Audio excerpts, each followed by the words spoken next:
শেরপুরের নোকলায় পল্লী বিদ্যুতের তারে জড়িয়ে একই পরিবারের 2 জনের মৃত্যু, 1 জন আহত হয়েছে। বুধবার 29 মে বিকেল 5টার দিকে উপজেলার টালকি ইউনিয়নের মসজিদবাড়ি গ্রামে এই ঘটনা ঘটে। মৃতরা হলেন মসজিদবাড়ি গ্রামের মাসুদ রানার স্ত্রী পারভিন আক্তার ও তার আপন চাচা শ্বশুর পিরোজ মিয়া। এদের মধ্যে পারভিন 3 কন্যা সন্তানের জননী ও পিরোজ 2 ছেলে সন্তানের জনক।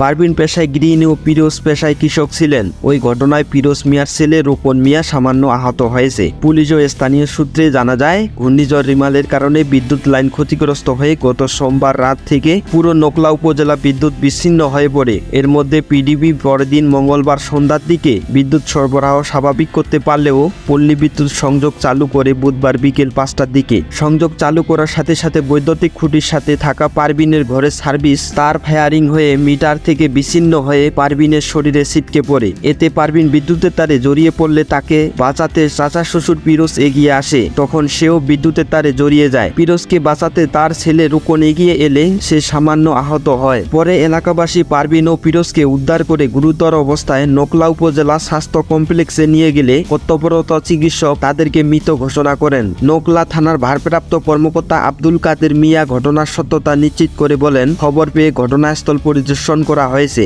ওই ঘটনায় পরবর্তী আইনগত ব্যবস্থা গ্রহণের প্রক্রিয়া চলছে। Desk report, news BD.